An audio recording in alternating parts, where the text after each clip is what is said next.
1800s held a very classic look for women. Waists were small and skirts were floor length. The pigeon breast look became popular, known for its sharply sloping back and puffed chest. Large, flamboyant hats were commonplace, and they were often decorated with flowers or ribbon. Women sought after a pale complexion to display wealth, and more natural makeup, if any. To maintain their femininity, all women had long hair, but wore it up in a large bouffant, as wearing hair down was considered highly inappropriate.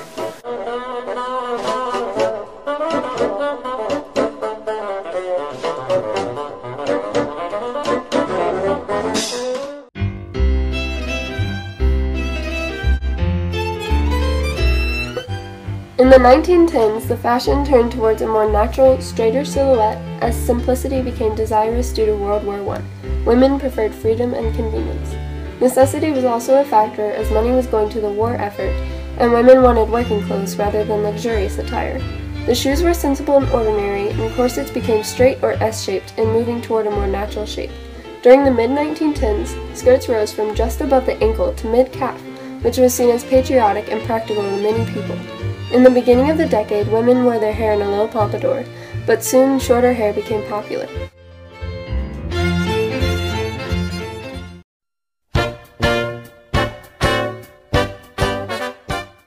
The 1920s saw a rise in the movement for women's independence. The defining style was a basic chiffon dress or a bold blouse with a pleated skirt. The hemline for skirts and dresses rose to just above the knee, which was considered highly scandalous for the times. The evolution of short hair for women started when World War I nurses cut their hair for convenience. However, short hair became more widespread when the famous dancer Irene Castle cut her hair into a bob. Lots of makeup was worn in this time period. Emphasis was placed on having dark eyes, dark lips, and pale skin.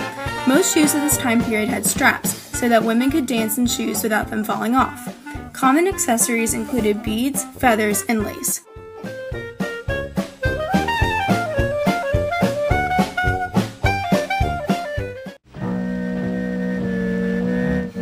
The Great Depression had a large impact on the fashion of the 1930s. Many things, such as materials to make clothes, became scarce during this time period. To keep things conservative, many popular fabrics were replaced with cheaper ones.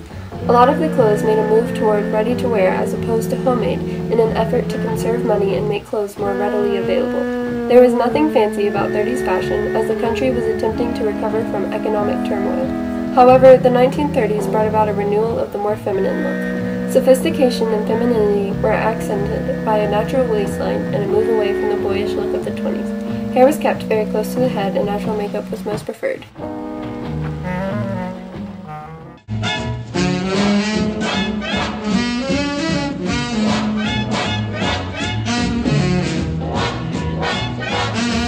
Women in the 1940s gained considerable power.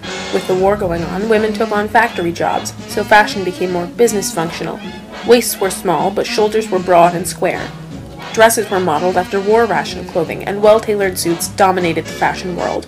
This is also the time in which women began to wear pants, mainly as a practical uniform for factory work. Victory rolls were highly stylish, and full-face makeup became the norm. Lips were brightly colored, and the Cupid's bow was widely spaced.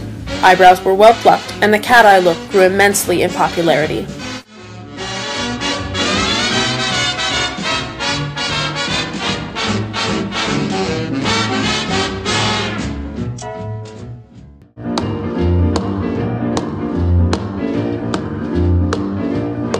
Well, bless my soul, what's wrong? The years of 1947 to 1957 are described as the golden age of couture. Fashion returned to more luxurious and glamorous styles, and women regained their curves. Circle skirts were iconic symbols of the 50s, the most famous of which was known as the poodle skirt.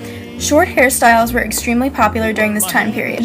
Makeup became an important priority to women as the need to attract a man increased due to the shortage of men after World War II. Makeup was overall bold but elegant and was often inspired by actresses such as Lucille Ball and Marilyn Monroe. Heels rose in popularity during the 1950s, though many other types of shoes were worn, such as penny loafers and sandals. Pearl necklaces and earrings were common accessories. I'm a little mixed up, gonna feel fine.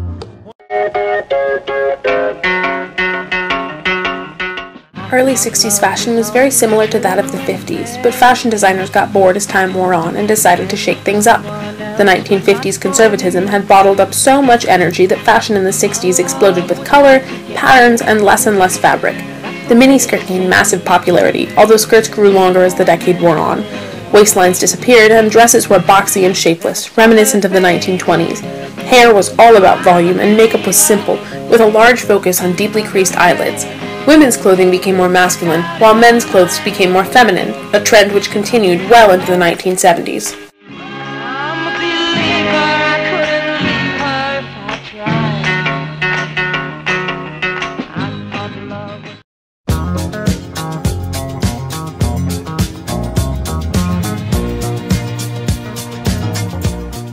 Several different types of style emerged during the 1970s, the most popular being disco and hippie.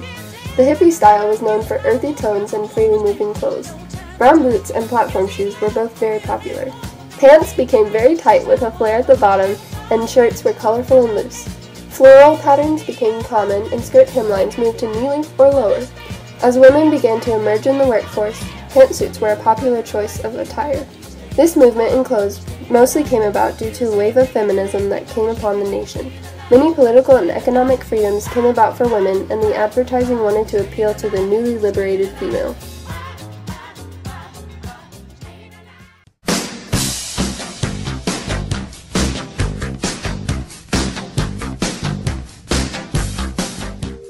The 1980s was a decade of materialism. Neon colors were often worn by teenagers. However, black was also a popular color because it could reflect different moods such as sophistication or seriousness. Shoulder pads were a huge part of clothing in the 80s, and they were attached to both casual and formal wear. They are often worn to make women's hips look slimmer. Hair was often teased and very large. Makeup was bold, bright, and colorful. Converse shoes were popular along with expensive athletic shoes. Bangles, hoop earrings, and leg warmers were popular accessories for the 1980s, along with sunglasses and studded belts.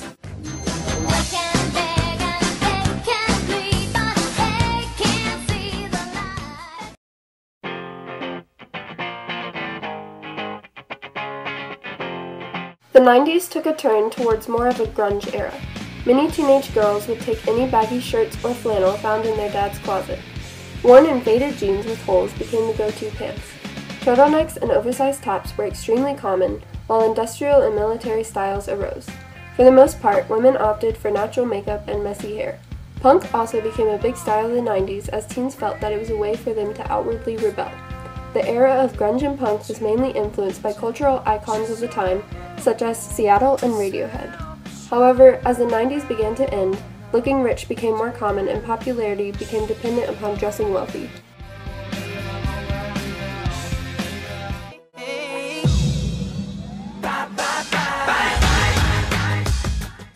The 2000s fashion was a mixture of new styles and revived styles from the past. Name brands such as Aeropostale and American Eagle contributed largely to a person's popularity. Skinny, low-rise jeans became a trend in the mid to late 2000s. There was also an incorporation of 60s and 70s fashion, and designs such as peace signs were seen on lots of clothing and accessories. Hair was often long and straight, but in 2008, shoulder-length curls re-emerged in popularity. Butterfly clips are a common accessory for hair. Thick eyeliner and glittery makeup are often worn. Ballerina flats are also popular.